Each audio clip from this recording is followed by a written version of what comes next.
موصول کیا کریں تجھے، سراپا زبان و بیان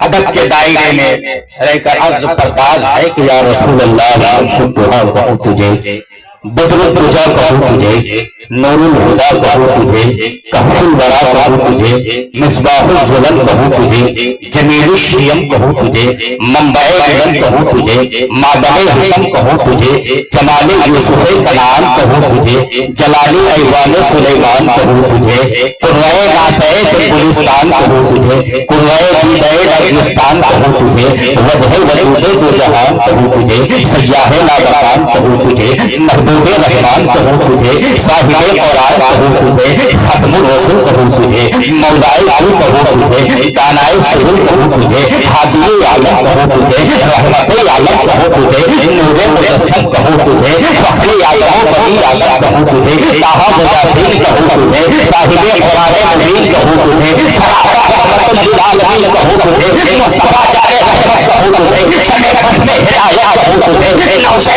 بزم جنت کہوں تجھے، مالک عرب و عجم کہوں تجھے، مالک صاحب علم و حرم کہوں تجھے، سیدی سرکاری اعلیٰ حضرت عظیم البرکت آقائے دریائے رحمت کرے علم و حکمت سماحی دیدار آتیہ دور و صلاحات رفیع الدرجات حل المشکلات جواب السوالات عالم الحوالات سید المفسرین استاذ المحدثین امام المناصرین شیخ الاسلام والمسلمین حجت اللہ فی الارض تاجدار اہل سنت امام علم و فن شریعت کا امام طریقت کا امام امامت کا امام عقیدت کا امام عشق کا امام اعلی امام اولیاء امام بالا امام سچے امام پیارے امام ہمارے امام تمہارے امام الحافظ القاری العالم الفاضل المفتی العادل الخطیب الامیر الناطق الحاکم الشیخ المحقق المحدث المناظر المفتی الشاہ امام احمد رضا خان علیہ رحمت و رضوان فرماتے ہیں کہ سرور کہوں کے مالک مولا کہوں تجھے، باغ خلیل کا خلیفہ کہوں تجھے، لیکن رضا نے تیرے سخن اس میں کر دیا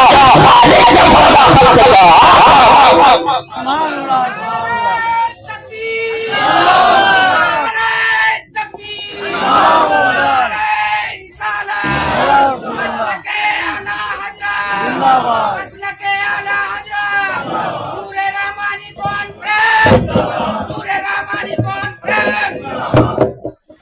میں تو ٹھہرا گاؤں کا، شاید کہ دل لگا کے نہ سنیں آپ، میں نے تھوڑی سی غرض دکھا دی، اگر آپ کی اجازت ہو تو میں تقریر کروں یا تو بیٹھ جاؤں؟ اجازت ہے آپ کی؟ کچھ لوگوں نے ہاتھ اٹھایا ہے، کچھ لوگوں نے نہیں اٹھایا، اس سے پتہ چلتا ہے کہ مجھے بیٹھنے کا اشارہ مل رہا ہے۔ سبھی لوگ سنیں گے آج؟ آئیے سب سے پہلے ہم اور آپ آقا نامدار مدینے کے تاجدار جناب احمد مجتبیٰ محمد مصطفیٰ روح فدا صلی اللہ تعالی علیہ وسلم کی بارگاہ گہربار میں بآواز بلند درود پاک پڑھ لیں۔ اللہم صلی علی سیدنا شفیعنا حبیبنا مولانا محمد طب القلوب ودوائها وعافیت الابدان وشفائها ونور الابصار وضیائها وآلہ وصحبہ وبارک وسلم۔ آج میں نور رحمانی و شیخ المسلمین کانفرنس سے ایک پیغام دینا چاہتا ہوں تمام سامعین کو، جہاں سے بھی لوگ آئے ہیں، جس جگہ سے بھی آئے ہیں، آج اس کانفرنس سے ایک پیغام لے کر جائیں۔ جلسے تو بہت ہوتے ہیں مگر پیغام کبھی کبھی ملتا ہے۔ ابھی مجھ سے پیشتر سبھی حضرات نے آپ کو پیغام دیا ہے، کسی نے ماں کے حوالے سے دیا ہے، کسی نے والد کے حوالے سے دیا ہے، کسی نے اولیاء اللہ کے حوالے سے دیا ہے۔ میں بھی کچھ پیغام دے کر گزر جانا چاہتا ہوں۔ اسلام ایک مکمل اور جامع دین ہے اور ہم مسلمانوں کو بہترین زندگی گزارنے کا طریقہ بتاتا ہے اور انسانی تقاضوں اور فطری ضروریات میں سے اور انسانی تقاضوں اور فطری ضرورتوں کو جائز اور مہذب طریقوں سے پورا کرنے کا طریقہ بتاتا ہے، اور انہی فطری ضروریات میں سے نکاح بھی ایک اہم ضرورت ہے۔ نکاح بھی ایک اہم ضرورت ہے۔ مذہب اسلام ہمیں یہ درس دیتا ہے کہ نکاح ہم کس طرح سے کریں، شادی کی رسموں کو ہم کس طرح سے ادا کریں، اور ہم کس طرح سے نکاح کے ذریعے اللہ اور اللہ کے رسول کی رضا و خوشنودی حاصل کریں۔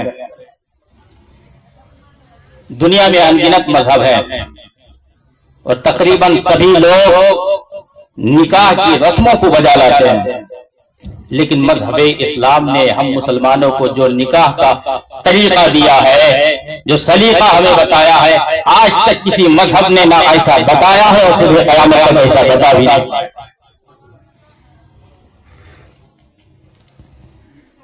نکاح کیا ہے؟ سماج کا تصور دیتا ہے، گھر گرہستی کا نظام قائم کرتا ہے، انسان کا وجود بخشتا ہے۔ نکاح کو عبادت سے تعبیر کیا گیا۔ اللہ کے نبی صلی اللہ تعالی علیہ وسلم نے ارشاد فرمایا النکاح من سنتی، نکاح کرنا میری سنت ہے۔ اور دوسری جگہ رسول محتشم صلی اللہ تعالی علیہ وسلم نے فرمایا کہ نکاح آدھا ایمان ہے۔ نکاح کو آدھا ایمان قرار دیا کیونکہ پرہیزگاری نکاحی کے ذریعے سے حاصل ہوتی ہے۔ شادی ہی ہمیں پرہیزگاری تک لے جاتی ہے۔ حضرت فاطمہ الزہرا رضی اللہ تعالی عنہا جب نکاح کی عمر تک پہنچی تو سب سے پہلے پیغام نکاح حضرت صدیق اکبر نے پہنچایا، میرے سرکار نے منظور نہیں فرمایا۔ اس کے بعد حضرت عمر فاروق نے بھیجا، سرکار کو منظور نہیں ہوا۔ پھر حضرت علی المرتضیٰ نے نکاح کا پیغام بھیجا، میرے سرکار نے منظور فرما لیا۔ فرمایا علی تمہارے پاس نکاح کرنے کے لیے کچھ سامان ہے؟ حضرت علی نے عرض کیا یا رسول اللہ ایک گھوڑا اور ایک زیرہ کے سوا کچھ نہیں ہے۔ میرے سرکار نے فرمایا علی گھوڑا روک دو اور زیرہ بیچ ڈالو۔ حضرت علی زیرہ بیچنے کے لیے بازار گئے۔ حضرت عثمان غنی نے سنا کہ خاتون جنت سے نکاح کرنے کے لیے حضرت علی اپنے زیرہ بیچنے کے لیے گئے ہیں، فوراً اٹھے اور بازار پہنچے اور حضرت علی سے وہ زیرہ 480 درہم میں خرید لی۔ سبحان اللہ، 480 درہم میں خرید لی، پھر تحفے میں وہ زیرہ حضرت علی کو لوٹا دیا۔ سبحان اللہ، پھر تحفے میں وہ زیرہ حضرت علی کو لوٹا دی۔ وہ رقم لے کر مولا کائنات اپنے ہونے والے خسور دونوں جہاں کے مالک و مختار کی بارگاہ میں آئے، عرض کرتے ہیں یا رسول اللہ یہ رقم لیجئے اور میری ہونے والی زوجہ کے لیے شادی کا جوڑا اور سامان وغیرہ خرید لیں۔ مگر صد افسوس شوہر کیا دلہن کو جوڑا دے گا، ہونے والی دلہن سے ہی اپنے جوڑے کا مطالبہ کرتا ہے، وقت رسم منگنی کی رقم مانگتا ہے اور کہتا ہے شادی بڑی دھوم دھام سے کرنے والا ہوں، اتنی رقم آپ کو دینی پڑے گی، تقریباً 2.5-3 لاکھ تو آپ کو دینا ہی پڑے گا، اور اتنے باراتی آئیں گے، فلاں چیز آپ کو ہوگی۔ وہ کیسا مہمان ہے، وہ کیسی مہمانی ہے جو مہمان بتا رہا ہے کہ آپ کو فلاں کھانا کھلانا ہوگا، اتنے باراتی آئیں گے۔ شریعت مطہرہ کی روشنی میں وہ بڑا برا مہمان ہے جو اچھی جگہ دکھانے، اچھی جگہ سلانے اور اچھا کھانا کھلانے کی فرمائش کرے۔ اللہ کے نبی صلی اللہ تعالی علیہ وسلم نے ارشاد فرمایا اے لوگوں نکاح کو اتنا آسان کر دو کہ زنا مشکل ہو جائے، اور خود نبی کونین نے حضرت عائشہ سے بالکل آسان طریقے پر نکاح کر کے امت کو دکھا دیا ہے کہ نکاح کس قدر آسان اور سہل ہے۔ سبحان اللہ۔ بھیا یہ مائک کس کا ہے؟ زبیر کا ہے؟ کہاں انتقال کی طرف گئے ہو؟ بولے یہ کبھی آواز اڑ جاتی ہے کیا؟ آپریٹر بھائی یہ مائک تھوڑا صحیح کر لو آپ۔ تو نکاح تو اس قدر آسان ہے، میرے نبی صلی اللہ تعالی علیہ وسلم نے حضرت عائشہ سے بالکل آسان طریقے پر نکاح کر کے امتی کو دکھا دیا ہے کہ نکاح کس قدر آسان ہے، کس قدر سہل ہے، مگر مسلمانوں نے نکاح کو اتنا مشکل بنا دیا ہے، اتنا مشکل بنا دیا ہے کہ زنا عام ہو گیا ہے۔ میرے نبی نے فرمایا لوگوں نکاح کو آسان سے آسان بنا دو۔ آج طرفین کے مابین جب شادی کی بات پکی ہو جاتی ہے 2-2 سال تک 3-3 سال تک نکاح اس لیے نہیں ہو پاتا ہے کہ شادیوں میں ہونے والی فضول خرچیوں کا انتظام نہیں ہوتا ہے۔ اتر پردیش کی شادی کے ایک منڈپ میں دولہے نے ہاتھ دھلائی کی رسم میں اسکوٹر بائک کی مانگ کی۔ کس چیز کی بات؟